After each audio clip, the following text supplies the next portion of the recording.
Hey everybody, good day. This is Joe Van Cleve and welcome to another episode of the Typewriter Video Series. And boy, did we have a good time yesterday here in Albuquerque at Pennysmiths Paper, where we had our Type-Out. This was the second typewriter gathering that we've had here in Albuquerque, and it was our first outdoor gathering, which we called the Type-Out. November 12th, but it was a nice warm day, very nice in fact, no wind at all, balmy autumn day here in Albuquerque. It's such a nice day that it makes you wonder how much longer the good weather is going to last before we get our first storm front coming through for the winter season. But it was beautiful and we had good participation, had a lot of fun. Stay tuned. One of the things that made this type-in or type-out so good for us is because, from a personal perspective, I had an assistant, a helper, who did really more than an assistant. He was the main driver of this event, and that was Kevin Kittle, a fellow Albuquerquean and typewriter enthusiast who's actually been involved in the typewriter hobby for several decades, at least 20 years, so he has more experience with it than I do. But he did a great job organizing this event, and I would say that also that the staff at Pennysmiths Paper were very enthusiastic and extremely helpful, and they also have a personal interest in typewriters. In fact, they brought one of their family heirloom typewriters that's been used by 3 generations, and all 3 of those generations of typewriter users or typists were present at the type-in, which was great. So we had a good turnout. It was different than the indoor venue that we had at Nexus Brewery back in April because, of course, it wasn't an indoor room. There were chairs and and long tables, but it wasn't the same kind of feel as a restaurant, a bar and restaurant where you sit down and eat. But it was very much good participation by the people that came by. One of the things that we noticed early on, the event was supposed to start about 1 or 1:15 in the afternoon, and Kevin and I arrived about 11:30 to set up the tables and chairs and get everything ready. But even well before 1 o'clock, maybe 12:30, there were already people interested in what we were doing, because that little shopping center that where Pennysmiths is located has a lot of window shoppers, people just strolling down the breezeway after having their little lunch or breakfast at the Flying Star Cafe. And so it would naturally brought in a lot of walk-in traffic, people that weren't aware of the typewriter event going on. And so we surprised some people with that, and we had good response from them, so that's great. I like collecting these papers, the test typing papers that people leave behind after they've gone.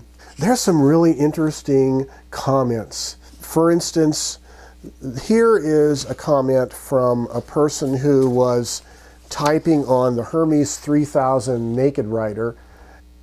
What I like about their comment is that they're saying, "This typewriter is weird, but fun at the same time." Yes, so a naked typewriter is weird for somebody who's never seen a typewriter before. "When I write, I can do no wrong." Isn't that great? "If you're seeking, seek us with joy, for we live in the kingdom of joy." I believe that was a quote from some piece. But it's nice to read these little comments. Here is one that was typed on an actual script typewriter with a, I don't remember which typewriter it was. It's a script typewriter with a brown ribbon. Isn't that cool?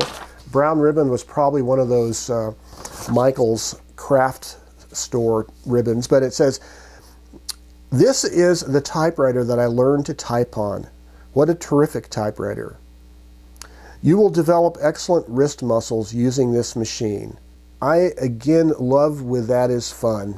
Who would have thought that typing would be so terrific? I love the Typefest." So isn't that great? A Typefest. And then several people thanked me personally by typing a little thank you note on the piece of paper. "Thank you, Joe, for organizing this event. In the first place, there were the first things and not a whole lot else besides." That's very true. "The day is upon all men. Yes, today I turn into a middle-aged man. This is a typewriter of epic proportions. God bless the Swedes." That was being typed on my Facet 1620. "This is the Smith Corona Silent, circa 1950s. This is easy to type on, even standing up. I once had a Smith Corona and loved it. Now is the time. But do not dull thy palm with each unhatched, unfledged comrade. Interesting people, what people type.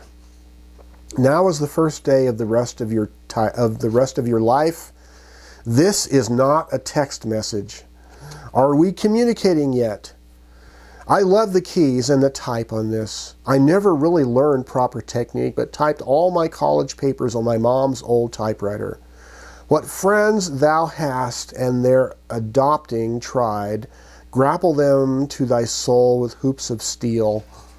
Yes, very true. And that was typed on the probably my italics Smith Corona, it looks like. This is the Smith Corona Silent Super.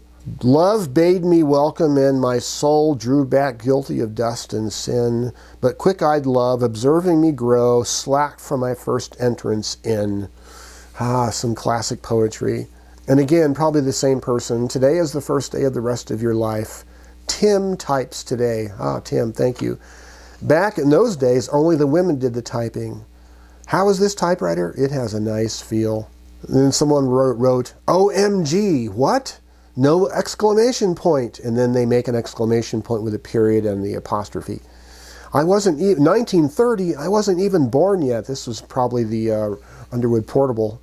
No number one. Got to use the small L. But there's fractions, 1/2, 1/4, 3/4. Who'da thunk? And nice ampersand. Why would the quick brown fox jump over the lazy dog? I guess the quick brown fox could easily see that the lazy dog wasn't up for a fight. Which key do I hit for autocorrect? Yes. Few black taxis drive up major roads on quiet, hazy nights. Choose your words carefully while typing on such a beautiful device. This was probably Kevin's electric Smith Corona with the green ribbon. Now is the time for all good men to come to the aid of their country. Pack my box with 5 dozen liquor jugs. This is a nice portable. It's interesting how these various Hermes rockets each have a different feel based on the era. And that's true. We had 2 Hermes rockets at the event. These were the Hermes rockets with the green keys, not the kind that I have with the black keys. One of them was distinctly a better feeling machine than the other one. I think the other one with the kind of not as good of a quality feel to it was the newer one, which probably indicates they probably went downhill a little bit in quality over the years. When I came home from the Type-Out, of course I didn't bring my Hermes rocket to the Type-Out, but when I came home I immediately took it out of the closet and set it up here, and I test typed on it just to compare its feel with what I remembered from this afternoon or yesterday afternoon. And I can say that my Hermes rocket, my 1953 Hermes rocket with the black keys, I think it has a better feel than the other 2. So it's interesting how the same model can have a different feel based on the era in which it was made. I enjoy reading all of these little comments. Here's someone that was typing on the green Smith Corona Electric. Now is the time to come to the aid of the party. Smith Corona Electric. Oh my God, such light touch is possible, and color is consistent on the page. What a difference. Mary had a little lamb. Its fleece was white as snow. Everywhere that Mary went, the lamb was sure to go. Our dog killed a chicken yesterday. Not a good day. And then this is a note. It looks like a personal letter from Anna. Anna says, to Anna. Anna says, I know things have been complicated lately and I haven't really been present. I just want you to know that I love you. I love you so much, and I want you to know that I am here for you. No matter the situation, I am here if you want. I love you and you are my best friend. I hope that we can spend time together soon. I miss you, Isabel. Isabel, that was a nice note. I'm sorry you didn't get to take it with you, but you left it behind. This person types, I like typewriters is because of the way they sound when I type with the keys and the sound the bell makes when I'm close to finishing. This is the story of one man who can make a difference in the world. And I saw this person typing the same phrase over and over again on different typewriters. The year when this typewriter was made was 1914 during World War I. And the keys on this were cleaned and they sticked all the way out of it, and replaced them with the black and white keys, which made them match the typewriter itself. But I prefer the ones where they had the original ones that came with it. I believe this was probably a Royal that it was typed on an upright. This story of a dog takes place at a park downtown, but his owner went to somewhere else at the park and left the dog all alone and decided to run off and take a different way back to his home. When he got home after years, he saw his owner with another dog, and the dog was very depressed. But a little girl saw the dog on the road and took the dog in, and they lived a happy and long life in his new home. Anyway, that was typed by, supposedly by Daryl G. Well, very good, Daryl. Anyways, we had a good time at the Type-In, as you can tell. We had 2 local television news stations that came by and interviewed me. Kevin allowed me to be the front man, so I was on TV, several channels. That was fun. But I really enjoyed the Type-Out, and I intend on having another one in the coming months, probably not until after the new year, just because it's only going to be getting colder and colder outdoors in these next few months. So when we had first organized the Type-Out, Kevin and I were each going to bring some folding tables. I rented 3 long 8-footers and 12 chairs. Kevin had some smaller folding tables. Pennysmiths Paper had some tables of their own. We ended up with actually too many tables, so that was not a problem, having enough tables. And so, consequently, we had plenty of table room for typewriters. I brought 8 typewriters. Kevin brought 8 typewriters. Pennysmiths people, they had 3 typewriters. And then one of the visitors to the Type-In turned out to be a fellow typewriter collector who we didn't even know about. He brought a whole bunch of typewriters in his vehicle and brought out of maybe half a dozen or so to show us. So we had a really good sampling of different kind of machines.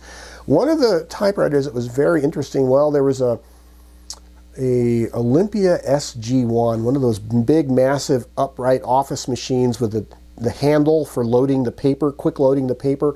That was a really cool machine. One other notable machine, the one that Kevin brought, was one that he just received in the mail this last week from overseas, and it came from India, and it's a Godrej upright, a big style machine that's very similar to the Olympia SG1.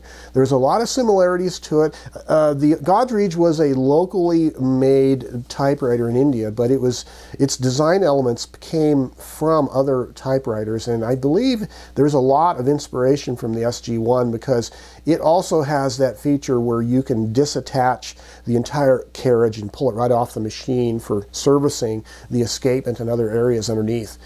So that was a very cool machine, and it wasn't really all that clean. It had a lot of oil in it, so they must have just lubricated the heck out of it, but Kevin says he is going to do some cleaning and stuff on that machine soon.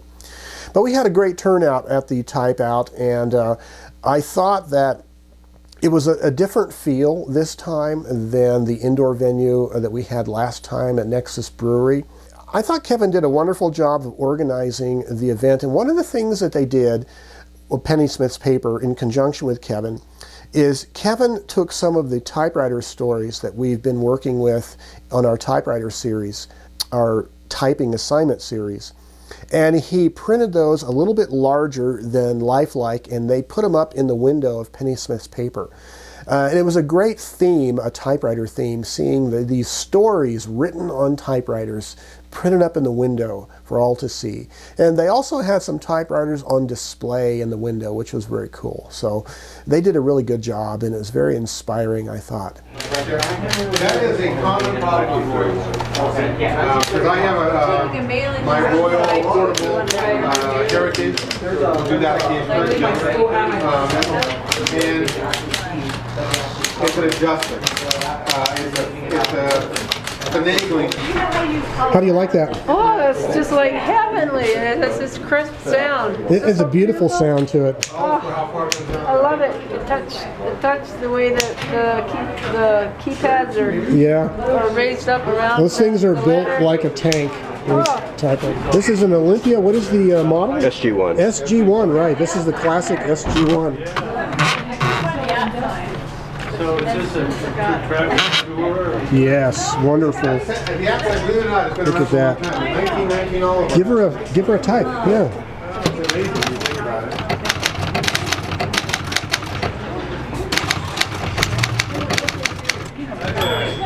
Yeah, that was over here. Good. There it is. Hey, if it's got a 3/4, it's got an exclamation point. Well, it doesn't have a 1 though, No. but it does have this, which is kind of cool. You can make fractions. My wife, she loves typing on that. So like, if I drag that one out, oh my God. She's like a kid in a candy store. I mean, she's just on that thing.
Just a little report from Albuquerque, and that we had a good time at our Type-In or Type-Out, and I encourage you guys to try to organize a typewriter gathering in your area if you can. Well, until next time, this is Joe, and you have yourselves a great day.